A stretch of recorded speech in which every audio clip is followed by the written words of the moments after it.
चारुचापं नमामि रामं रघुवंशनाथं। श्री गुरु चरण सरोज रज निज मन मुकुर सुधार।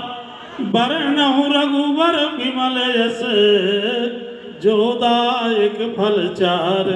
सियावर रामचंद्र जी की जय। उमापति महादेव जी की जय। पवन सुत हनुमान जी की जय। गोस्वामी तुलसीदास जी महाराज की जय। जय जय सीताराम, जय जय सीताराम।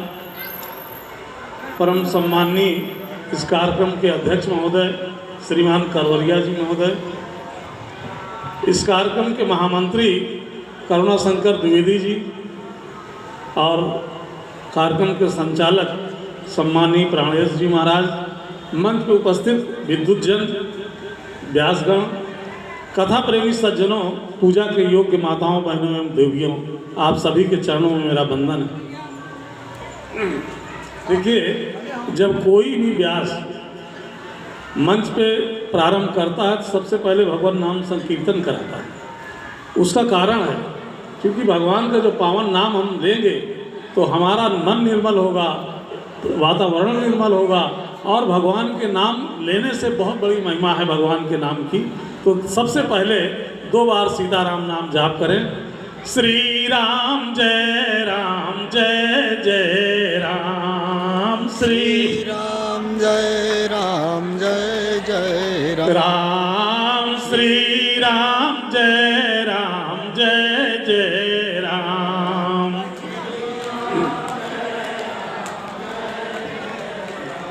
आइए, संयोग से, ईश्वर की कृपा से, जिनके कारण ये आयोजन हो रहा है, श्री रामचरितमानस के रचयिता गोस्वामी तुलसीदास जी महाराज इसी चित्रकूट की पावन धरा में अवतरित हुए थे, जन्म लिए थे राजापुर में। तो मैं एक सवैया के माध्यम से उनके चरणों में कुछ वंदना कर दूं।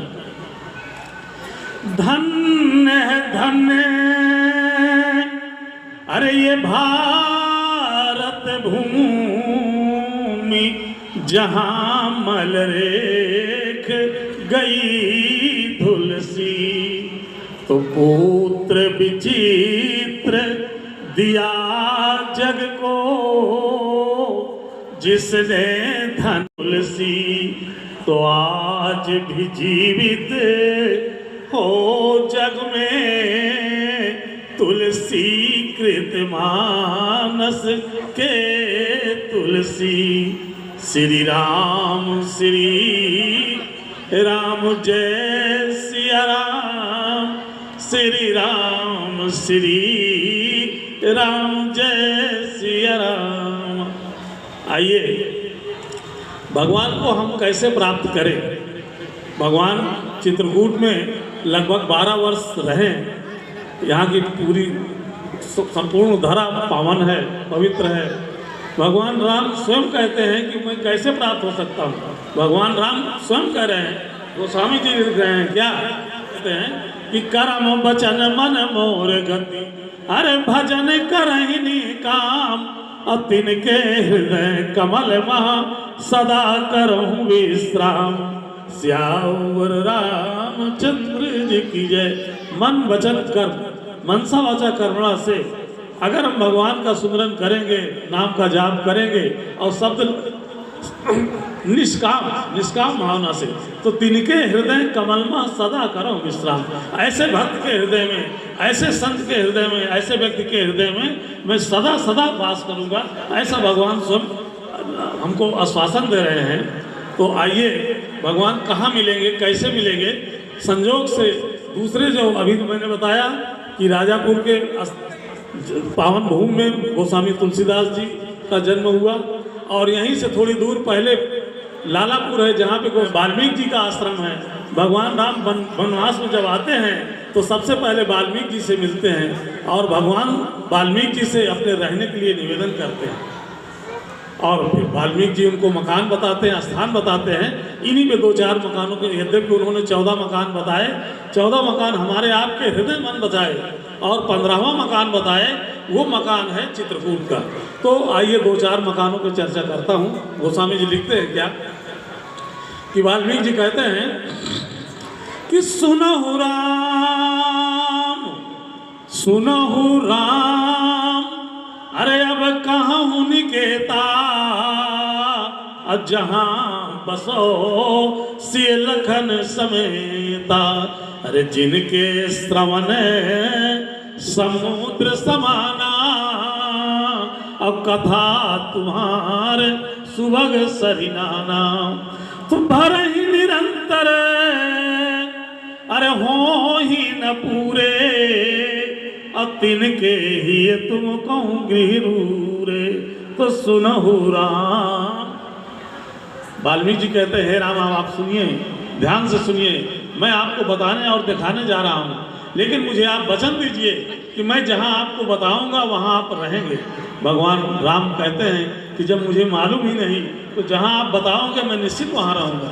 देखिए, भगवान के अनेकों नाम में से एक नाम राम है, सुख निधान है। जब गोस्वामी तुलसीदास जी राम को राम कह देते तो समझ लीजिए ब्रह्म राम की बात कर रहे हैं। और जब गोस्वामी जी तो भगवान राम को रघुवीर, रघुकुल नंदन, भानुकुल नायक, दशरथ नंदन इत्यादि नामों से नाम लेते हैं, तो लीला करने वाले भगवान दशरथ तो राम की बात करते हैं, दोनों एक हैं। यहाँ पे कहते हैं सुनहु राम अब कहूँ निकेता, जहाँ बसो उसी लखन समेता। हे राम अब आप ध्यान से सुनिए, मैं आपको बताने जा रहा हूँ। तो राम को बता रहे हैं, कौन राम? ब्रह्म राम। क्या राम क्या है? अरे व्यापक ब्रह्म निरंजन, व्यापक ब्रह्म निरंजन, अनिर्गुण विगत विनोद, असोज प्रेम भगति बस कौशल्या के गोद। अब आइए वाल्मीकि जी क्या कहते हैं कि जिनके श्रवण समुद्र समाना, कथा तुम्हार सुभग सरिनाना। जिनके कान समुद्र के समान हों। अब प्रश्न उठता है कि देखिए समुद्र रुपया में 12 आना समुद्र है, 4 आना पृथ्वी है। उस 4 आने पृथ्वी में अनेकों देश, उसमें भारत देश, भारत में उत्तर प्रदेश और चित्रकूट, और यहाँ पे हजारों लाखों की संख्या में लोगों के कान। और गोस्वामी जी लिख रहे हैं, वाल्मीकि जी बता रहे हैं कि जिनके श्रवण समुद्र समाना, कान समुद्र के समान हो। क्या ऐसा संभव है? अतिशयोक्ति अलंकार तो नहीं है? नहीं, ऐसा नहीं है। गोस्वामी तुलसीदास जी ने कहीं कुछ भी अतिशयोक्ति नहीं लिखी। किसी चीज की उपमा हम 2 प्रकार से देते हैं, उसके एक भौतिक आकार प्रकार से, और दूसरा उसके स्वभाव से, कैपेसिटी से, क्षमता से, गुण से। समुद्र का क्या गुण है? समुद्र का गुण है, समुद्र का स्वभाव है कि संसार की नाना प्रकार की नदियां समुद्र में जाके मिलती है, लेकिन समुद्र सबको अपने में समाहित कर लेता है, समुद्र में कभी बाढ़ नहीं आती। इसी प्रकार से कथा तुम्हार सुभग सरिनाना, आपकी कथा रूपी पवित्र नदियां उसके कान रूपी समुद्र में मिलती रहें, प्रवाहित होती रहें। अर्थात वो व्यक्ति जो आपकी कथा को निरंतर सुनता हो और सुनने के बाद कभी मन न भरे, हमेशा कथा सुनने की उत्कंठा, जिज्ञासा बनी रहे, जिसके ऐसे विचार हैं, जिनके ऐसे आचरण हैं, ऐसे लोगों का परम पवित्र हृदय आपके रहने के लिए सुंदर स्थान है, पवित्र मंदिर है। बोले मकान पसंद आया? बोले हाँ। बोले रहोगे? बोले हाँ। तो भाई समझ लीजिए कि अगर कथा सुनने में प्रेम है, कथा सुनने के लालायित रहते हैं, और मैं तो समझता हूँ जितने लोग यहाँ बैठे हैं ये सब बड़े कथा प्रेमी ही हैं, क्योंकि यहाँ पे चल के आए हैं, कथा सुन रहे हैं, तो भगवान की प्राप्ति के लिए, भगवान की अनुभूति के लिए, भगवान की कृपा के लिए यहाँ बैठे हैं। तो भगवान को प्राप्ति करने के लिए ये पहला मकान बताए।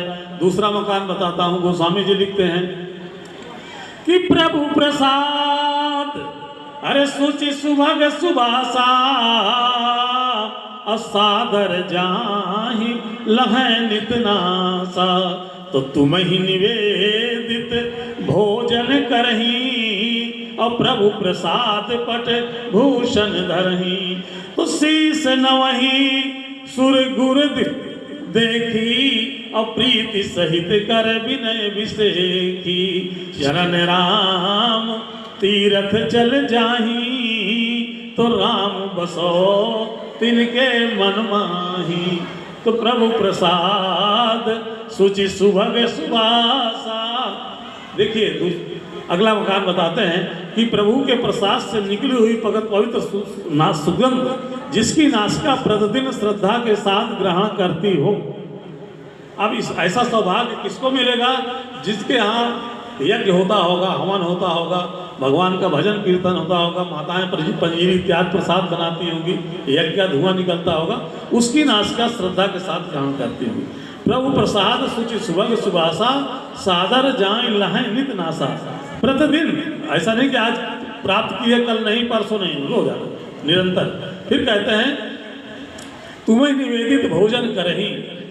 आपके प्रसाद को जो हमारे घर में माताएं भोजन बनाती हैं उसको भगवान को कृष्ण अर्पण कर दें और फिर पूरे प्रसाद हो जाएगा, उसको हम प्रसाद समझ करके ग्रहण करें। अब वो भोजन नहीं है। जैसे आपका डालना का लड्डू दुकान में बिकता है, उससे हम भाव करते हैं, फिर भाव लेकर के उसको हम खाते हैं तो पैसा देते हैं। लेकिन अगर वही लड्डू भगवान को भोग लग जाए तो हम वो आज कोई भी जाएगा मांग के खाएगा।